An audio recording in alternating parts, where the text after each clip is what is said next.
Hello everyone. Now we will continue with our next class, that is development of hindgut. So our specific learning objectives are: you should be able to enumerate the derivatives of hindgut with its arterial supply. Then you should be able to describe the development of cloaca, the cloacal membrane, development of anal canal, and also various anorectal anomalies. So the derivatives of hindgut is: it is the left one third to one half of the transverse colon, the descending colon, and the sigmoid colon, the rectum, and the superior part of the anal canal, the epithelium of the urinary bladder, and most of the urethra, since urogenital sinus is also developing from it, and the arterial supply is by the inferior mesenteric artery. Now, what is cloaca? The cloaca is expanded terminal part of the hindgut, and it is lined by endoderm. So it is in contact with the surface ectoderm at the cloacal membrane. So this one is a cloacal membrane, and it is composed of endoderm on inside and ectoderm on the outside. So this ectoderm, it is of the proctodium or that of the anal pit. Now this cloaca, it receives allantois on its ventral aspect, which is a finger-like diverticulum, and it is dividing this hindgut into a pre-allantoic and a post-allantoic part. Now, what is the partitioning of the cloaca? How it is partitioned? So, a cloaca, it is divided by a urorectal septum, which is a mesenchymal condensation of a tissue between the allantois and the hindgut, into a dorsal and a ventral part. So dorsally, it gets divided into, it is forming rectum and the cranial part of the anal canal, and the ventral part forms the urogenital sinus. So why the pudendal nerve is supplies all the muscles of the anal canal and the superficial perineal pouch? The answer is because they are all developing from the cloaca. Their development is common, so their nerve supply is also common. Now, what is a cloacal membrane? So, by seventh week, the urorectal septum, it fuses with the cloacal membrane, dividing it into a dorsal and a ventral part, the dorsal anal membrane and a ventral urogenital membrane. And the area of fusion of this urorectal septum with the cloacal membrane is known as perineal body. So the urorectal septum, it divides the cloacal sphincter into a posterior external anal sphincter and a ventral part or an interior part, which forms the muscles of the superficial perineal pouch, the superficial transverse perineal muscle, bulbospongiosus, and the ischiocavernosus. Now, this is the anal pit, how it is formed. So, it is formed by mesenchymal proliferation of the surface ectoderm, which is surrounding this anal membrane, forming proctodium or the anal pit. Now, this anal membrane, it ruptures at around 8 week of intrauterine life, which causes the connection of this digestive tract with that of the amniotic cavity. Now, this one is the anal canal. So, it is around 4 centimeters long. So, superior two-third is 2.5 centimeters is derived from the hindgut, and lower one-third is derived from proctodium, that is mesenchymal proliferation of the surface ectoderm. So, the junction of the superior two-third and inferior one-third is represented by the pectinate line, which is situated at the lower border of the anal valves. Now, this line demarcates the junction between the two different or embryologically developing areas, that is endoderm and ectoderm. And also this is the place, so the epithelium derived above it is from the endoderm and below it will be from the ectoderm.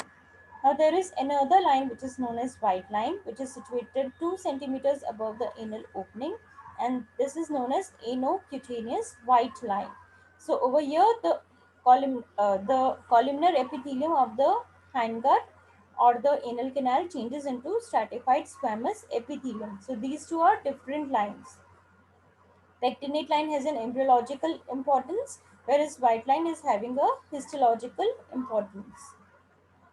Now, what is the embryological basis of blood supply of upper two-third of the anal canal, since it is developing from hindgut? So artery of the hindgut is inferior mesenteric artery. So its branch is superior rectal artery. And similarly, the venous drainage is via superior rectal vein, and the lymphatic drainage is via inferior mesenteric group of lymph nodes. And since it is developing from hindgut, it is supplied by autonomic nervous system. Now, what is the embryological basis of lower third of anal canal? Since it is developing from proctorium, so it is supplied by inferior rectal arteries, drained by inferior rectal vein, and the lymphatic drainage is into superficial inguinal group of lymph nodes. And the nerve supply is by inferior rectal nerve, and so that is why this area is sensitive to pain, temperature, touch, and pressure. Now, what are the different anomalies of the rectum? Depending upon how the rectum is terminating. In relation to the puborectal sling, which is a muscle of leviathan muscle, they can be divided into high and low anomalies. So first one is the Hirschsprung's disease. It is because of the arrest of caudal migration of neural crest cells. Now, this is because they are failing to reach the mesenteric and the submucosal plexus of the colon. So, the resulting part is aganglionic, which is narrow. So, the cause is because the external anal sphincter, the internal anal sphincter, it fails to relax. So, it causes rectal distension, and it is mostly associated with the Rett proto-oncogene mutation, which is situated on the 10th chromosome, long arm of the 10th chromosome.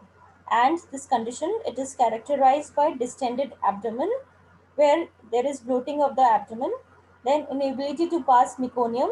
The child is unable to pass meconium, gushing of fecal material on rectal digital examination, and loss of peristalsis in colon segment distal to the normal innervated colon.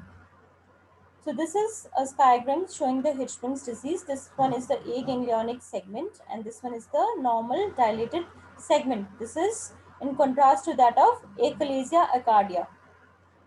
The picture is same, the bird beak appearance, it is same for both. And then this condition is the imperforate anus, where anal membrane fails to perforate at around 8 weeks. So a layer of tissue separates the anal canal from the exterior. So in this also the child does not passes meconium.